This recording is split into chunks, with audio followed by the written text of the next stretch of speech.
buenos días y bienvenidos a una nueva edición de Panorama. Dani, cuéntanos cómo está el panorama el día de hoy. Gracias, Dani. Bueno, empezamos con el panorama local, donde el día de ayer conocimos datos del PMI calculado por la vivienda para el sector de la manufactura. Este indicador disminuyó levemente, en junio se encontraba en 54.7, para el mes de julio se ubicó en 54.2%. Según los datos recogidos, el sector industrial siguió recuperándose tras el confinamiento, ya que tanto la producción como los nuevos pedidos se vieron fortalecidos por segundo mes consecutivo, mientras que la actividad de compras continuó creciendo. Por su parte, la confianza empresarial se debilitó, pues las empresas expresaron su preocupación por el incremento de los contagios y la posibilidad de que se declare otra cuarentena obligatoria. Esto llevará a que la situación empeore. En anteriores podcasts les había contado sobre las nuevas iniciativas para seguir extendiendo los alivios financieros a los deudores hasta el mes de diciembre. Se afianzó el programa de acompañamiento a deudores y así a partir del 1 de agosto los establecimientos de crédito deberían estar adaptando este programa con el objetivo de aplicar medidas focalizadas y estructurales para los deudores afectados por la coyuntura del COVID-19. Como mínimo se deberá tener en cuenta la reducción en el valor de la cuota, no se podrá aumentar la tasa de interés inicialmente pactada, podrán otorgarse nuevos periodos de gracia sin la posibilidad de capitalización de intereses y sin cobrar intereses por otros conceptos que se difieran como cuotas de manejo o seguros.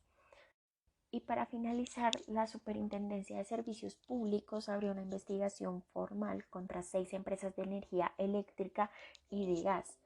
La entidad anunció semanas atrás indagaciones contra 22 compañías por presuntas irregularidades en el cobro de los servicios durante la cuarentena por el coronavirus. Algunos no estaban aplicando estos beneficios que se habían decretado por el gobierno.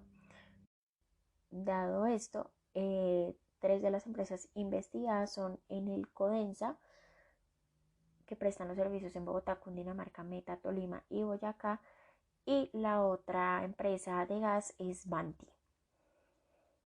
la cual ha sido denunciada por miles de usuarios porque al comienzo de la pandemia solo promediaban el consumo de gas y aumentó los cobros del servicio en los meses posteriores. Esto sería todo por las noticias de Colombia. Raúl, ¿qué nos cuentas en el mercado accionario local? Gracias, Dani. Por parte del mercado accionario local, el Colcap el día de ayer mostró un leve retroceso, mantiene como tal un débil comportamiento afectado principalmente por descuentos sobre los resultados de diferentes compañías del sector financiero, principalmente de Bancolombia. El día de hoy, este débil comportamiento se podría mantener, como tal consideramos que el índice podría mantener relativamente estable, teniendo en cuenta también retrocesos por la debilidad de resultados en Ecopetrol. A su vez, en cuanto a ayer se negociaron 140.000 millones de pesos, donde la acción más negociada fue Ecopetrol con 34.000 millones, la más valorizada fue Avianca con un 7% y la más desvalorizada fue Preferencial Corfi Colombiana con un 4,9%, teniendo en cuenta que ya se ejecutó como tal su entrada al índice Colcap y el potencial de valorización en cuanto a flujos es relativamente limitado en el corto plazo. Por el lado de noticias, Ecopetrol dio a conocer que Moody's le mantuvo la calificación internacional de largo plazo en Baa3 con perspectiva estable. Por el lado de resultados de Ecopetrol, consideramos que los resultados fueron negativos, en línea con lo esperado por el mercado, aunque como tal el desempeño operacional fue inferior a lo previsto inicialmente. Sin embargo, se reflejaron como tal unas sorpresas por el lado de la utilidad, puntualmente por ajustes contables. Los ingresos se contraen cerca de un 53,9 año a año, donde los altos retrocesos de los precios del crudo de un 51,2% año a año y menores ventas, donde la producción se contrajo menos de lo estimado por nosotros, se contrajo un 6,3% año a año y se ubicó en 675.000 barriles día, inferior a los 630.000 barriles día proyectados. Como tal, esto fue compensado levemente por el incremento en la tasa de cambio. Sin embargo, además de esos retrocesos en los precios del crudo, teniendo en cuenta el comportamiento de la canasta, eso registró un nuevo máximo y se ubicó hasta los $13 por barril. Es decir, la petrolera se vio forzada a vender a pérdidas en promedio unos $20,4 por barril. Cabe recordar que por temas de almacenamiento en el país, Ecopetrol se ve forzado a vender a estos precios y eso registró también esta fuerte contracción por el lado de los ingresos. A su vez, a pesar de que la compañía disminuyó, fue un poco más eficiente. El margen bruto registró un mínimo histórico 9,8%, retrocediendo más de un 2.800 puntos básicos año y 1.500 puntos básicos trimestralmente, afectado también en parte por ese entorno retador por el COVID principalmente y esos fuertes desplomes en los precios del crudo. Sin embargo, el margen EBITDA también registró altos retrocesos, cerca de 1.124 puntos básicos trimestralmente, registrando niveles inferiores a la crisis petrolera del 2014-2015, a pesar de que tuvo ingresos operacionales por ajustes de valorización contables en OCOL de cerca de $1 billón. Teniendo en cuenta este ajuste, el grupo reportó una sorpresiva utilidad neta de unos 25.000 millones de pesos, a pesar de un incremento del gasto financiero cerca del 53% año a año, teniendo en cuenta esos mayores niveles de apalancamiento. Sin embargo, al momento de hacer este ajuste de la valoración de OCOL, la petrolera colombiana registraría pérdidas cercanas a $1 billón, superior a lo esperado por el mercado. Es decir, operacionalmente los resultados de Ecopetrol fueron inferiores a lo estimado inicialmente y se observaron como tal utilidades sorpresivas por este ajuste en la valoración de la transacción de OCOL. Desde el punto de vista de acciones, la acción de Bancolombia el día de ayer mostró mayores retrocesos. Consideramos que esto es ante el ruido que estaría presentando los resultados, como lo hemos mencionado en los anteriores podcasts. La acción ordinaria retrocedió cerca del 4,4% y la preferencial cerca del 3,3%. Cabe recordar que los resultados van a ser negativos. Posiblemente se van a seguir observando mayores provisiones sobre la cartera y eso podría seguir generando presiones a la baja sobre los precios de las entidades financieras. Sin embargo, desde el punto de vista fundamental, consideramos que podrían ser niveles atractivos para ingresar, teniendo en cuenta que posiblemente al momento de hacer una actualización como tal de los parámetros, posiblemente los precios objetivos estarían cerca a los 30.000 pesos por acción. Bueno, Nico, cuéntanos cómo amanece el dólar el día de hoy. Buenos días, Raúl, muchas gracias. Soy Nicolás de Francisco y vamos a hablar del dólar. En la jornada de ayer, la divisa tuvo un volumen transado de 805 millones de dólares para reportar una tasa de cierre de 3.769 pesos con 10 centavos, dejando ver cómo el peso perdió cerca de 96 puntos básicos de valor frente a la divisa estadounidense.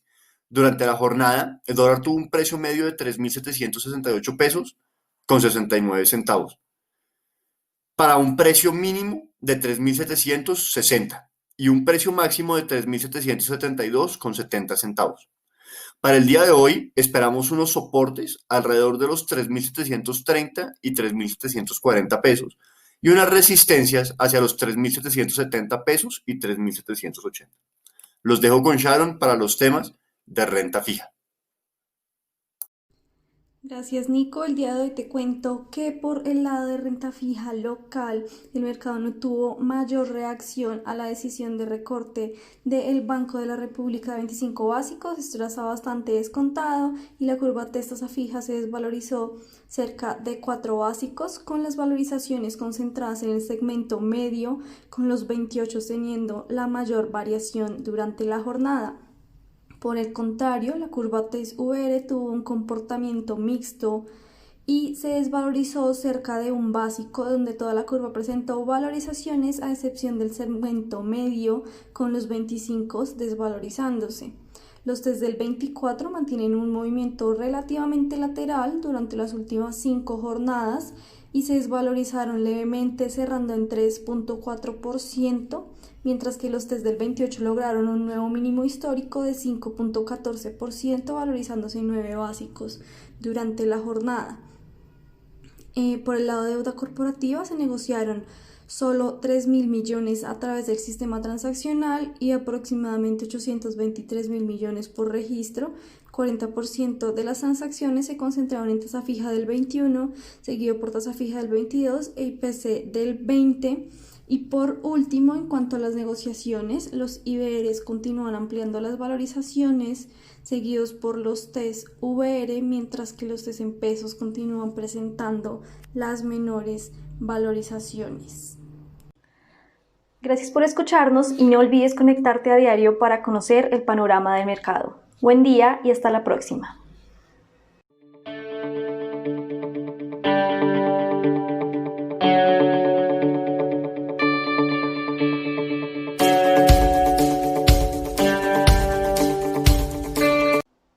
El contenido de la presente comunicación o mensaje no constituye una recomendación profesional para realizar inversiones en los términos del artículo 240.11.2 del decreto 2555/2010 o las normas que lo modifiquen, sustituyan o complementan.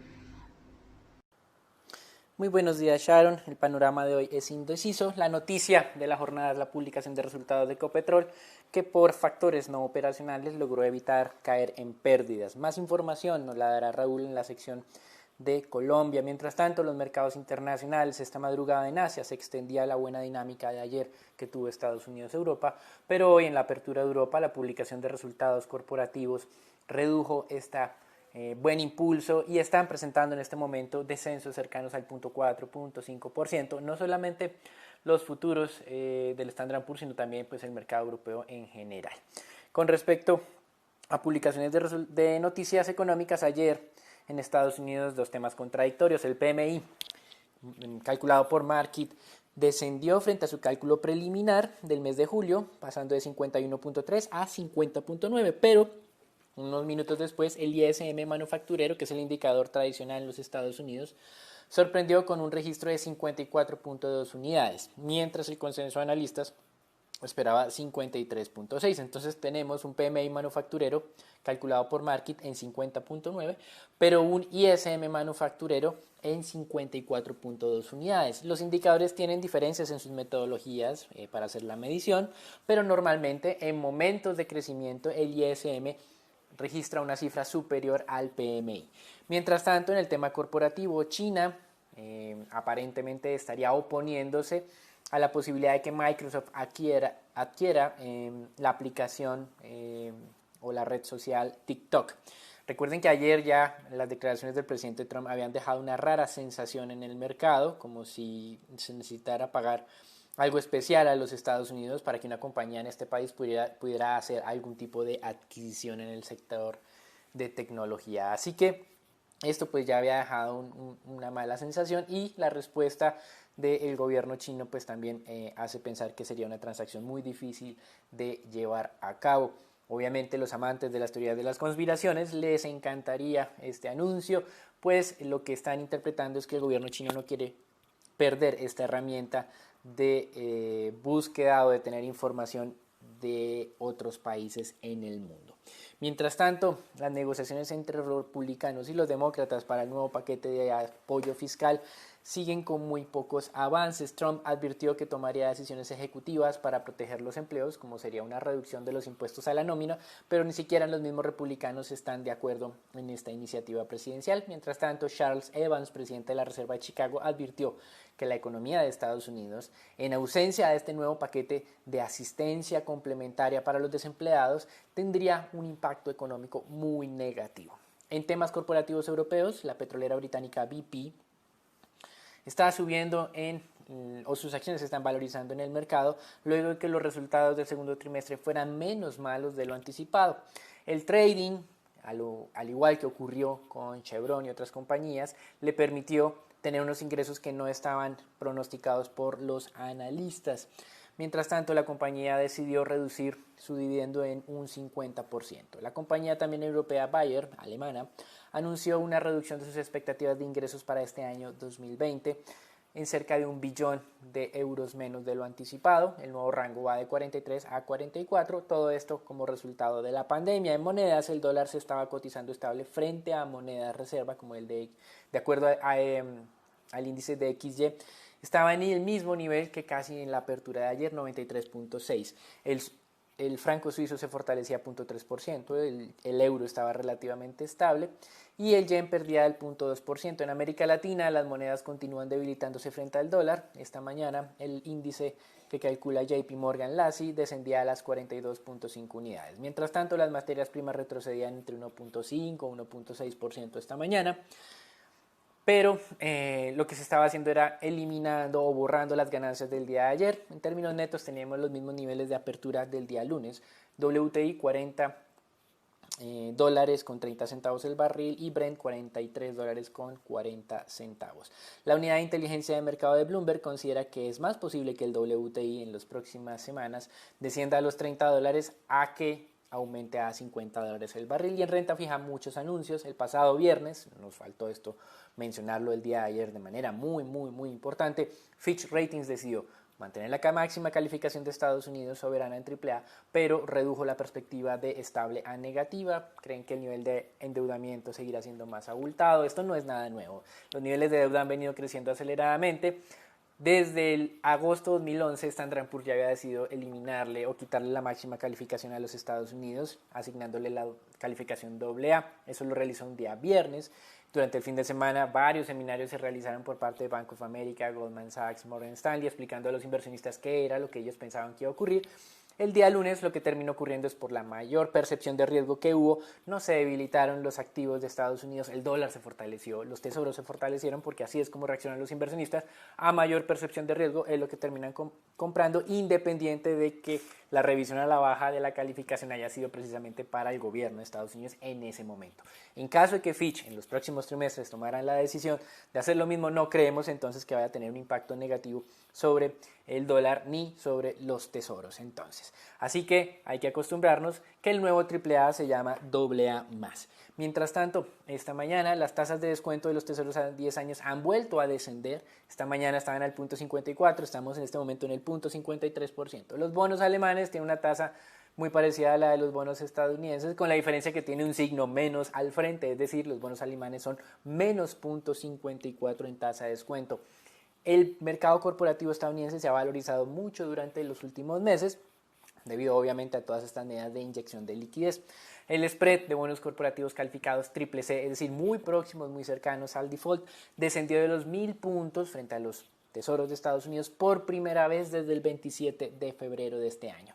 Y en América Latina varios anuncios. El gobierno argentino anunció con bombos y platillos que había alcanzado un acuerdo para reestructurar su deuda de 65 billones de dólares con los acreedores. El gobierno aceptó incrementar su oferta de 53 centavos por cada dólar a 54.8 centavos. Hace algunas semanas un grupo importante de acreedores había ajustado sus pretensiones de 56 a 55 centavos, por lo tanto más o menos quedaron en la mitad.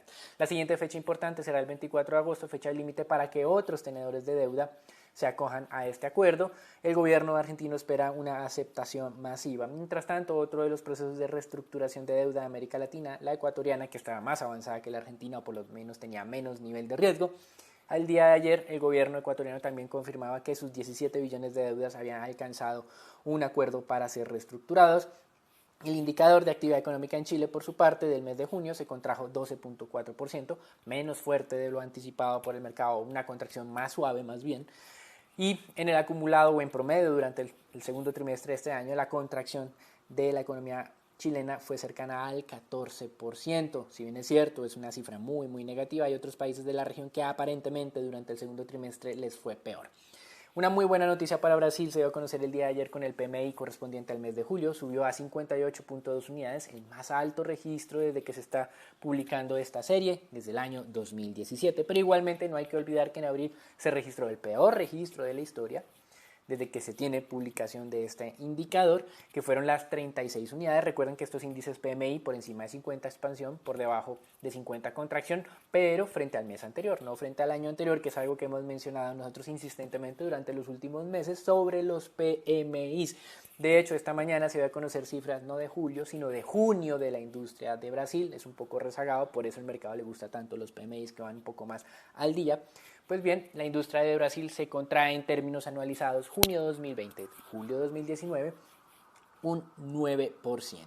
En México las cosas no están tan bien, su PMI no mejoró a la misma velocidad que está mejorando el de Colombia, por ejemplo, que subió a los 54 unidades o se mantiene en las 54 unidades por segundo mes consecutivo, o la sorpresa de Brasil que vimos las 58 unidades. El de México se mantuvo en 40 unidades para el mes de julio, mostrando, digamos, una dificultad adicional para tal vez la segunda mayor economía de América Latina. Hasta aquí el reporte internacional, los dejamos con Raúl, Daniela, Sharon y Nicolás para que nos cuenten qué está ocurriendo en el mercado de capitales colombiano y sobre todo nos amplíen la información sobre la publicación de resultados de Ecopetrol.